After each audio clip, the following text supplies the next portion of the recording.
Hello students, आज हम पढ़ेंगे Bohr's model of atom. Bohr's model पढ़ने से पहले हम थोड़ा सा ये देख लें कि हमने अब तक पढ़ा क्या है। हमने स्ट्रक्चर ऑफ एटम टॉपिक में सबसे पहले हमने ये जाना है कि एटम की स्ट्रक्चर में उसके फंडामेंटल पार्टिकल्स कौन कौन से हैं।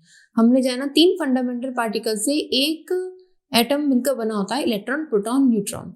लेकिन जब तक हम मॉडल पढ़ना स्टार्ट किए, सबसे पहले हमने क्या जाना, इलेक्ट्रॉन, प्रोटॉन और न्यूट्रॉन की डिस्कवरी कैसे हुई, कब हुई, किस किसने की, ठीक है। उसके एक्सपेरिमेंट हमने पढ़ लिए। लेकिन जब मॉडल डेवलप हुआ, सबसे पहले हमारे पास जो मॉडल आया था वो था थॉमसन मॉडल।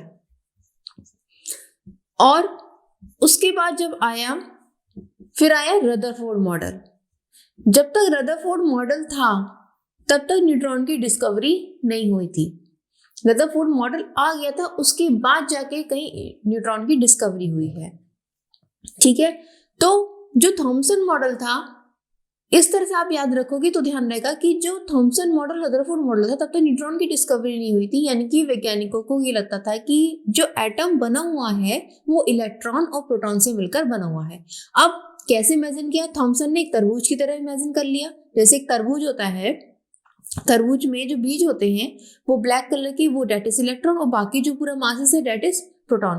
रदरफोर्ड ने कहा नहीं भाई, ये आपका मॉडल सही नहीं है। इस तरह से कोई एटम की स्ट्रक्चर नहीं होती डिफाइन। उन्होंने अल्फा रेस एक्सपेरिमेंट किया, उससे उन्होंने ये जाना जो पॉजिटिव चार्ज है वो एक बहुत छोटे से सेंटर पर केंद्रित रहता है, बहुत छोटे से, डेट इज कॉल्ड न्यूक्लियस। और उसके एक बहुत बड़े पार्ट वैकेंट रहता है और उसके चारों ओर इलेक्ट्रॉन चक्कर लगा रहे होते हैं। ये चीज रदरफोर्ड मॉडल ने बता दी, यानी कि रदरफोर्ड ने ये चीज खोज ली, इसलिए रदरफोर्ड को न्यूक्लियस के डिस्कवरी का श्रेय जाता है, ठीक है। यानी कि ये तो बिल्कुल डिस्कार्ड हो गया। अब हम चल गए रदरफोर्ड मॉडल पे। लेकिन रदरफोर्ड कहाँ फंस गए जाके? वो ये फंस गए कि वो ये एक्सप्लेन नहीं कर पाए कि जो इलेक्ट्रॉन है ये अपने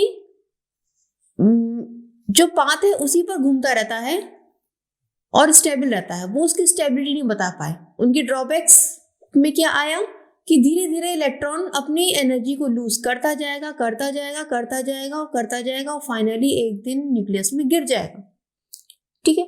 तो अब एटम स्टेबल कहाँ रहा? नॉट स्टेबल, यानी कि वो इसकी स्टेबिलिटी को डिफाइन नहीं कर पाए थे। तो जो वो स्टेबिलिटी डिफाइन नहीं कर पाए, तब स्टडी स्टॉप की गई और देखा गया भाई देखें कहाँ कमी है, क्या चीज हम नहीं जान पाए हैं जिसकी वजह से हम इसकी स्टेबिलिटी को डिफाइन नहीं कर पा रहे।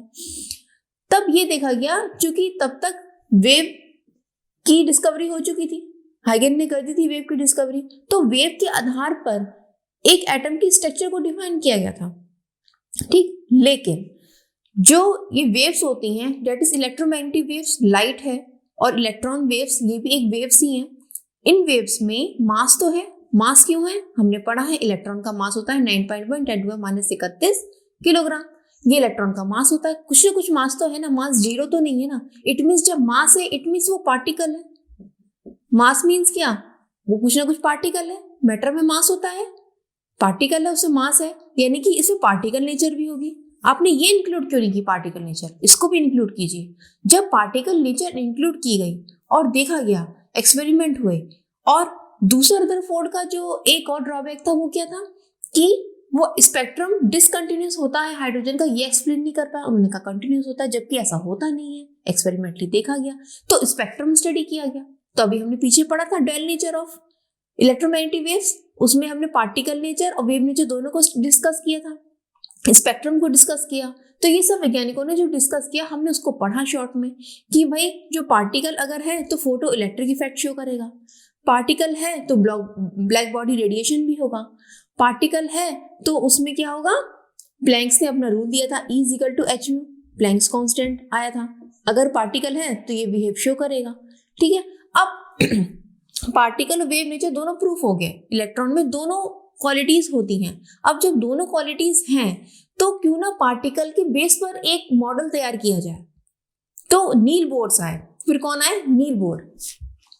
नील बोर ने क्या कहा कि जो रदरफोर्ड के ड्रॉबैक्स थे, ड्रॉबैक्स ऑफ रदरफोर्ड को उन्होंने दूर किया।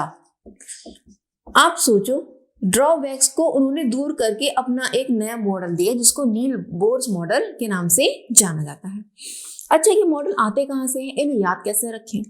होता क्या है, जो भी कोई वैज्ञानिक अपनी बात बताता है, अपने फैक्ट्स देता है, एक्सपेरिमेंट के बेस पर देता है फैक्ट्स, उस फैक्ट्स में कोई ना कोई ड्रॉबैक्स तो होते ही हैं भाई। हर एक कोई 100% परफेक्ट तो है नहीं, कुछ ना कुछ ड्रॉबैक्स हर एक के में रहते हैं, क्योंकि तब उस समय एक्सपेरिमेंट के जो इक्विपमेंट्स होते हैं वो इतने डेवलप नहीं हो पाते हैं। बाद में डेवलपमेंट चलता रहता है, डिस्कवरी तो लगातार चलती रहती है, डेवलपमेंट होता रहता है। तो जो उनके ड्रॉबैक्स होते हैं, वहीं से दूसरा वैज्ञानिक आता है, उनके ड्रॉबैक्स को दूर करके अपने मॉडल में नए पॉइंट्स डालता है। यही चलता चला आ रहा है। रदरफोर्ड ने जो ड्रॉबैक्स थे दो, उन्हीं ड्रॉबैक्स पर नीवोर ने काम किया और उसी के आधार पे पॉइंट्स दिए हैं। आपको अगर ड्रॉबैक्स याद है रदरफोर्ड के, तो आप नील बोर्स का मॉडल भी याद कर जाओगे, कोई प्रॉब्लम नहीं है। ठीक है, आप स्टेप बाय स्टेप लेके चलो। थॉमसन आपको क्लियर हो चुका है क्या चीज है, ठीक। फिर थॉमसन को गलत प्रूफ कर दिया रदरफोर्ड ने कि ये ऐसे है क्योंकि उन्होंने एक्सपेरिमेंट से शो किया, तो इनका प्रूफ हो गया, हाँ भाई न्यूक्लियस केंद्र में है। ये बात अब भी सही है, इसको नील बोर्स भी मानते हैं। तो नील बोर्स का पहला पॉइंट क्या बना, उनका ये बना है कि न्यूक्लियस जो है सेंटर में है एटम के, डेट इज राइट। ये बात रदरफोर्ड ने कही थी, डेट इज राइट। 99.9% मास जो होता है किसी भी एटम का, वो न्यूक्लियस पर केंद्रित होता है, डेट इज राइट। ठीक है, न्यूक्लियस पर लोकेटेड होता है। अब इन्होंने जो कहा था कि इलेक्ट्रॉन चारों ओर चक्कर लगाते हैं, रदरफोर्ड ने ये बात कही थी। नील बोर्स ने कहा ठीक है भाई, इलेक्ट्रॉन न्यूक्लियस के चारों ओर चक्कर लगाते हैं, क्लियर है। लेकिन यहां जो उनका ड्रॉबैक था कि वो गिर जाते हैं। लेकिन उन्होंने क्या कहा, ये जो न्यूक्लियस के चारों ओर चक्कर लगाते हैं, ये अपनी फिक्स्ड सर्कुलर ऑर्बिट में लगाते हैं, फिक्स्ड सर्कुलर ऑर्बिट में लगाते हैं। इनकी जो ऑर्बिट होती है, ऑर्बिट वो फिक्स होती है कि उन्हें कहाँ लगाना है, विदाउट लूजिंग और गेनिंग एनर्जी, विदाउट लूजिंग और गेनिंग एनर्जी। ना तो वो एनर्जी लूज करते हैं, ना ही वो गेन करते हैं। रदरफोर्ड ने क्या कहा था, एनर्जी लूज करते जाएंगे और वो गिर जाएगा।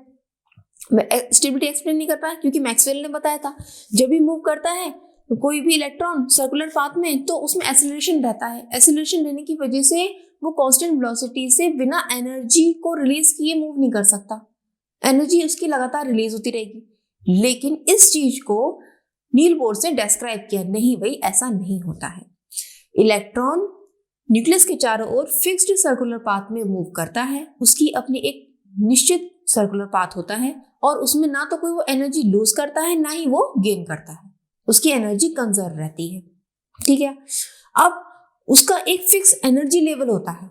उन्होंने एक पॉइंट और क्या डाला, ये तो 2 पॉइंट हो गए। पहला पॉइंट क्या रहा, मास जो है न्यूक्लियस पर केंद्रित रहता है। ये बात जो रदरफोर्ड ने कही थी, ये बात नील बोर्स ने भी कही। क्या बात कही उन्होंने,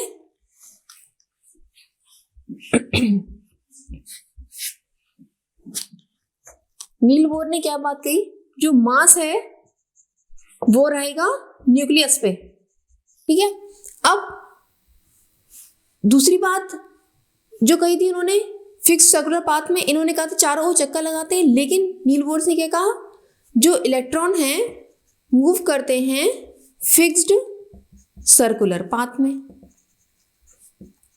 इलेक्ट्रॉन जो मूव करते हैं किस में करते हैं, फिक्स्ड सर्कुलर पाथ होता है। ठीक है, उसको हम क्या बोलते हैं, ऑर्बिटल फिक्स्ड सर्कुलर पाथ, या ऑर्बिटल में उनको हम बोलते हैं उसकी स्टेशनरी स्टेट। स्टेशनरी यानी कि स्टेबल स्टेट, स्टेशनरी स्टेट, या कहेंगे हम उसे, वो हम नेक्स्ट पॉइंट पे बोलेंगे। ये हो गया हमारा fix circular path, without losing और गेनिंग एनर्जी, विदाउट लूजिंग और gaining energy, E for energy. ना तो वो एनर्जी लूज करते हैं, ना ही गेन करते हैं, फिक्स सर्कुलर पाथ में घूमते रहते, वो उनकी स्टेशनरी स्टेट कहलाती है। ठीक है, एक पॉइंट ये हो गया। अब उन्होंने और इसको डिस्क्राइब किया, कैसे, उनका एक फिक्स एनर्जी लेवल होता है, जिस फिक्स स्टेशनरी स्टेट में वो गोल गोल घूमते हैं, उनका वो फिक्स्ड एनर्जी लेवल होता है। फिक्स्ड एनर्जी लेवल होता है जिसे हम KLMN से शो करते हैं और जिसको हम शेल भी कहते हैं। इसे आप अभी लिखना नहीं, ये तो समझाने के लिए मैं बता रही हूँ कि स्टेप बाय स्टेप उन्होंने क्या इसको डेवलप किया कि उनका फिक्स एनर्जी लेवल होता है जो जिसमें वो मूव करते हैं और वो कहलाता है शेल। ठीक है, अब क्या बताया उन्होंने, 3 पॉइंट्स हो गए उनके। फिर उन्होंने क्या बताया, मेन चीज उन्होंने ये बताया कब, अच्छा ये उन्होंने ये कहा कि इस अपनी फिक्स ऑर्बिट में ना तो वो एनर्जी लूज करते हैं ना ही वो गेन करते हैं, तो कब लूज और गेन करेंगे, दैट्स अ क्वेश्चन। अब जो रदरफोर्ड का ये मॉडल में ये था ना, ये जो हमारा चकैया घूम रही थी कि अब गिर जाएंगे गिर जाएंगे गिर जाएंगे, ये चीज उनकी खत्म हो गई, ये ड्रॉबैक दूर हो गया उनका। ठीक है, अब हाइड्रोजन के स्पेक्ट्रम पे आते हैं। वो जो स्पेक्ट्रम को डिफाइन नहीं कर पाए थे, उन्होंने स्पेक्ट्रम को स्टडी किया हाइड्रोजन के, तो पता लगा, क्या पता लगा, चलो भाई आ जाओ। अब इलेक्ट्रॉन जो है हमारे जब कब एनर्जी लूज और गेन करेंगे, जैसे मान लें कि हाइड्रोजन का, ये हाइड्रोजन का एटम है, उसमें एक इलेक्ट्रॉन है और एक प्रोटॉन है, न्यूट्रॉन तो 0 होता है। ठीक, तो अब ये वाला एक इलेक्ट्रॉन जो इसकी एक कक्षा में, ये नेक्स्ट एनर्जी लेवल पे जाता है, ये एक और एनर्जी लेवल है उस पर जा रहा है, तो जब ये नेक्स्ट एनर्जी लेवल पे जाएगा तो एनर्जी गेन करेगा। ठीक, और जब वहां से वापस यहां पर आएगा तब एनर्जी लूज होगा। यानी कि इलेक्ट्रॉन की एनर्जी गेन और लूज कब होगी, जब वो अपने से ज्यादा ऊपर वाली एक्साइटेड लेवल पे पहुंचेगा, ये कहलाती है एक्साइटेड स्टेट। जैसे मान लिया आप इस समय ग्राउंड फ्लोर पर हो, ठीक है, आपको फर्स्ट फ्लोर पे जाना है, तो आपको सीढ़ियां चढ़नी पड़ेंगी, अगर लिफ्ट नहीं हुई तो सीढ़ियां चढ़नी पड़ेंगी, मेहनत करनी पड़ेगी, पैरों में मेहनत होगी, थोड़ी सी एनर्जी लूज होगी। ठीक है, ठीक, एनर्जी लगानी पड़ेगी, लेकिन जब आप वहां से उतर के आओगे तो आपको एनर्जी लगानी नहीं पड़ेगी, आसानी से आप उतर के आ जाओगे। यानी कि जब इलेक्ट्रॉन अपनी ग्राउंड स्टेट से, ठीक है, ग्राउंड स्टेट से एक्साइटेड स्टेट में जाता है तब उसको एनर्जी देनी पड़ती है। ठीक, वो एनर्जी लेगा, यानी कि जैसे आपके पैर नीचे से ऊपर जाएंगे तो एनर्जी लेंगे ना बॉडी से, ये तभी तो वो चढ़ पाएंगे। अगर पैरों में एनर्जी ही नहीं होगी तो आप कैसे चढ़ पाओगे, आपने 4 दिन से खाना नहीं खाया तो कैसे चढ़ोगे, तो पैर एनर्जी लेंगे, ऐसे इलेक्ट्रॉन एनर्जी लेगा एक्साइटेड स्टेट में जाने से। और लेकिन जब आप उतर के आओगे तो आप कितने बीमार हो, उतर के तो आ ही जाओगे। ठीक है, कोई ज़्यादा एनर्जी नहीं है, ग्रेविटेशन फोर्स में आ रहे हो तो, और जब ऊपर से वो नीचे आएगा अपनी एक्साइटेड स्टेट से ग्राउंड स्टेट में आएगा तो वो एनर्जी रिलीज करेगा। ये बात क्लियर हुई नहीं हुई है? जब इलेक्ट्रॉन अपनी ग्राउंड स्टेट से एक्साइटेड स्टेट में जाएगा तो उसे एनर्जी चाहिए, तब वहां पे जो स्पेक्ट्रम बनता है, ऐसे केस में जो स्पेक्ट्रम बनता है that is called absorption spectrum. Absorption spectrum, absorption spectrum यानी कि जब एनर्जी गेन होगी, that is absorption spectrum. Clear? और जब वहां एक्साइटेड स्टेट से नीचे की ओर आएगा, वो एक्साइटेड स्टेट क्या है, that is next energy level. ये हमने एनर्जी लेवल अभी हमने पढ़े, फिक्स एनर्जी लेवल मूव करता है। जब वो हायर एनर्जी लेवल में जाता है, हायर एनर्जी लेवल में जाता है तो एनर्जी गेन करेगा, एनर्जी उसको देनी पड़ेगी, that is called absorption spectrum. उसने एनर्जी एब्जॉर्ब कर ली, तो यहाँ कौन सा स्पेक्ट्रम आएगा, एब्जॉर्प्शन स्पेक्ट्रम। अभी हमने पढ़ा था ना एब्जॉर्प्शन स्पेक्ट्रम, ठीक है, लास्ट वीडियो में पढ़ा था हमने एब्जॉर्प्शन स्पेक्ट्रम।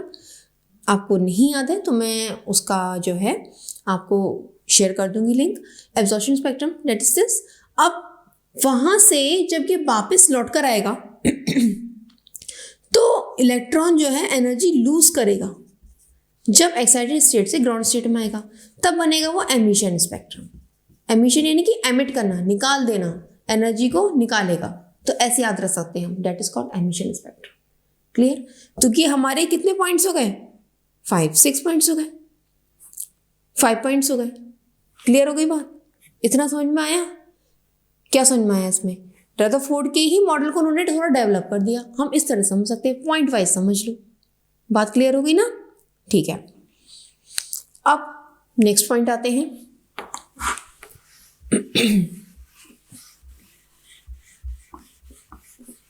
क्या हुआ फिर उसके बाद?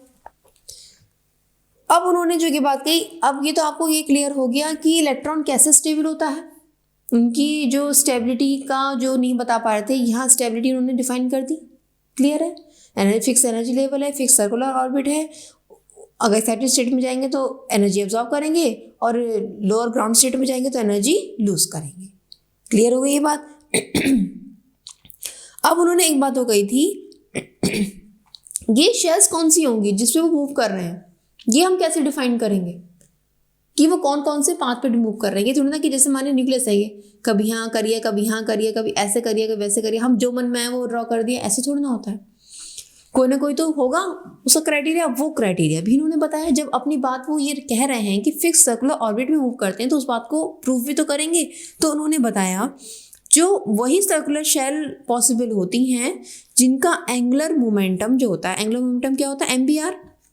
एंगुलर मोमेंटम जो है NH/2π का मल्टीपल होता है, इंटीग्रल मल्टीपल होता है। ठीक है, इसी का मल्टीपल होगा, या तो H/2π होगा, 2H/2π होगा, 3H/2π होगा, या 4H/2π होगा। इस तरह का मल्टीपल होगा, मल्टीपल इंटीग्रल होगा, तो ही जो है वहीं पर ही उसकी शेल्स पॉसिबल हैं। वो शेल्स कौन सी, जैसे मान लिया पहली शेल है हमारी, पहली शेल K है तो उसका H/2π, दूसरी शेल L है तो 2H/2π, तीसरी शेल M है तो 3H/2π, चौथी शेल N है तो 4H/2π। इसका मल्टीपल हो गया, मल्टीपल इंटीग्रल। तो that is this, angular momentum जो है इसका इंटीग्रल मल्टीपल होगा। बात क्लियर हो गई? ये बात उन्होंने कही अपने 6 पॉइंट में। ठीक, 7th पॉइंट उन्होंने और स्टेबिलिटी को डिफाइन करने के लिए ये बताया कि जो ये इलेक्ट्रॉन्स होते हैं ये जो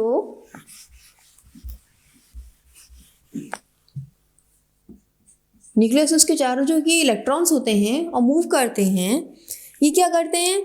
अच्छा एक बात बताओ, जैसे आप मान लिया अपने हाथ में एक रस्सी लो और रस्सी के एक कोने में एक पत्थर बांधो और उस रस्सी को तेजी से घुमाओ, तो आपको ऐसा फील होगा कि कहीं पत्थर निकल के ना भाग जाए। जैसे मान लिया वो तो पत्थर है, अगर आपने अपने कोई कीमती मोबाइल को बांध दिया, मोबाइल लिया उसको बांधा रस्सी से और उसे घुमा रहे हो, तो हमेशा आपके मन में एक डर बना रहे कि मोबाइल रस्सी से टूट के कहीं दूर ना गिर जाए। और आप कभी ये ट्राई करोगे भी नहीं, क्योंकि आपको कीमती मोबाइल होगा और आप नहीं चाहोगे कि मेरा जो ये मोबाइल है टूटे, क्योंकि मुझे इससे पढ़ना है। ठीक है, तो जो है वो जो मोबाइल है, आप उसके अंदर क्या टेंडेंसी रहेगी कि मैं रस्सी तोड़ के भागूं, डेट इज टेंडेंसी ऐसी ये इलेक्ट्रॉन के अंदर रहती है, मैं इस यहाँ से निकल के भागूं, डेट इज भागूं। तो एक तरह से एक इस टाइप का जो एक फोर्स है, ऑडवर्ड फोर्स, वो लगातार लगता रहेगा, उसको हम बोलते हैं न्यूटोनियन फोर्स। न्यूटोनियन फोर्स ये ऑडवर्ड डायरेक्शन में लगता रहता है बार बार, जो ये कहता है इलेक्ट्रॉन से तू यहाँ से भाग।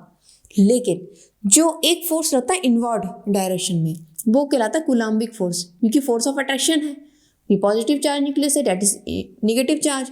तो जो है एक फोर्स लगता है, that is force of attraction, इसको हम बोलते हैं कूलम्बिक फोर्स। ये फोर्स हमेशा अंदर की तरफ लगता है। ये दोनों फोर्स जो होते हैं बराबर हो जाते हैं।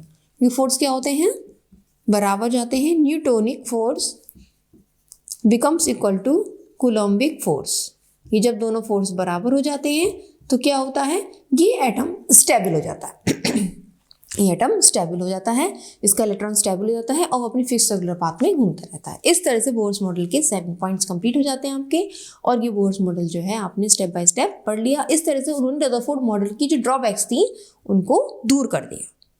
क्लियर हो गई बात, दूर कर दिया। अब हम उसके बोर्स मॉडल के पॉइंट्स लिखेंगे। ठीक है, चलिए आपको समझ में आ गया किस तरह से डेवलपमेंट हुआ। कोई भी चीज़ जब भी हमें याद करनी हो तो हम कैसे याद करेंगे, जो हमने इससे पहले वाले साइंटिस्ट पढ़े हैं उनका जो भी डेवलपमेंट पढ़ा है उसके जो ड्रॉबैक्स होते हैं, उन्हीं ड्रॉबैक्स को दूर करने के लिए नेक्स्ट साइंटिस्ट अपने पॉइंट्स लेकर आते हैं, अपनी थ्योरीज लेकर आते हैं, वहाँ से हम उसको रिलेट करके याद रखेंगे। इससे हमें पिछले वाले के ड्रॉबैक्स भी याद रहेंगे और नेक्स्ट वाले का जो है डेवलपमेंट भी याद रहेगा। और एक सीरीज में हम याद रखेंगे तो वो चीज़ें ज़्यादा याद रहती हैं। ठीक है, मैं आपको सीरीज में ही याद करवाऊंगी। ठीक, चलिए लिखिए इसमें बोर्स मॉडल में फर्स्ट पॉइंट लिखिए। चलिए पहले हम थोड़ा सा स्टार्टिंग कर लेते हैं। In order to explain spectrum of hydrogen atom. Scientists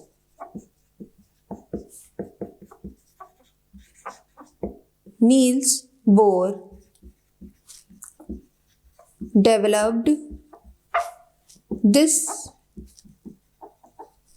theoretical model. First point देखिए,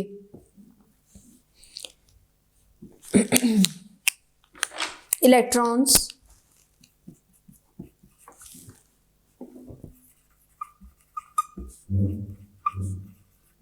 revolve around the nucleus in fixed circular orbits without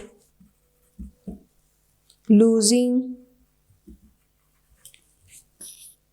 or gaining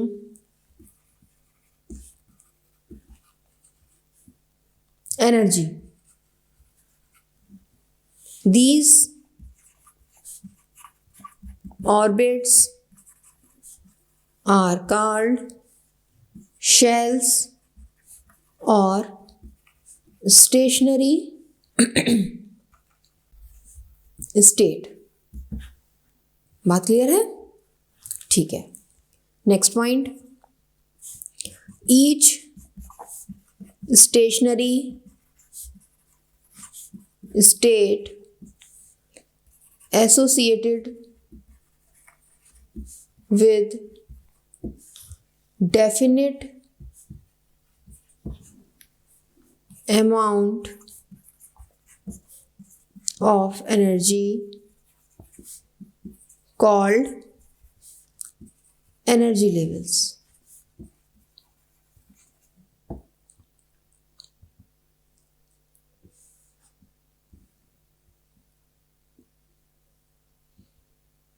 दो मिनट बच्चों, एक पॉइंट, फर्स्ट पॉइंट जो है मैं वो रह गया लिखने से, इतना तो आपने लिख लिया है, वो फर्स्ट पॉइंट मैं यहाँ ऐड कर रही हूँ, that is the second and third point. वो फर्स्ट पॉइंट रह गया मास्क का जो था. फर्स्ट पॉइंट यहाँ लिख लीजिए, atom contains a positively charged nucleus in which 99% mass of atom is found. ठीक है, उसके बाद आता है ये नेक्स्ट पॉइंट, फिर then this definite amount of energy called energy levels. The energy of energy levels increases with increase in distance from the nucleus, from the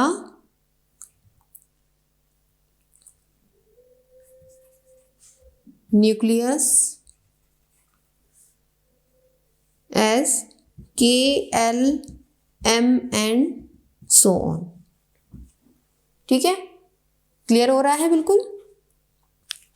ठीक, note कर लीजिए. ठीक है,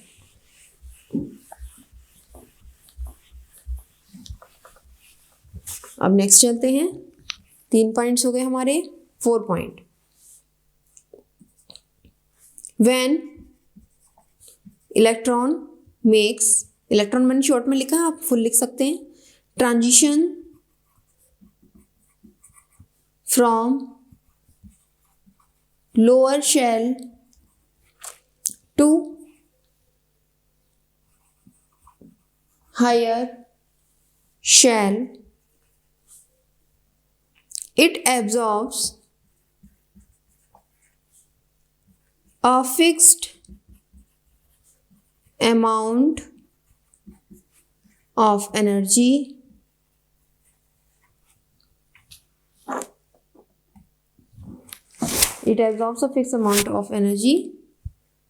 then absorption spectrum is found. जब वो energy absorb करता है तो कौन सा स्पेक्ट्रम मिलता है? Absorption spectrum. अब इसी का opposite, when electron transit from higher shell to lower shell, जब वो हायर शेल से लोअर शेल में आता है, it releases the energy, it then emission spectrum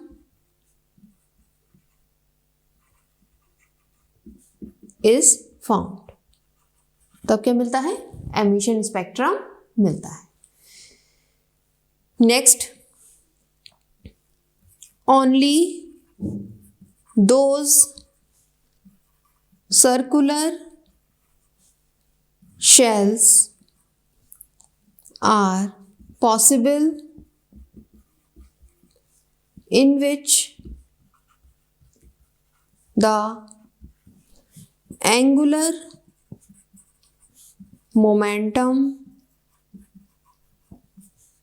of electron is equal to integral multiple of h upon 2 pi. h upon 2 pi का integral multiple होता है mvr is equal to nh upon 2 pi.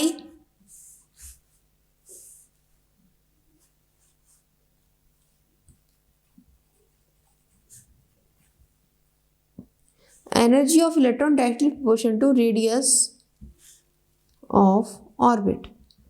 Orbit में की जो radius होती है उसके directly proportion होती है एनर्जी. यानी कि जब हायर रेडियस ज़्यादा होगी तो एनर्जी इलेक्ट्रॉन की और ज़्यादा हो जाएगी. ठीक है,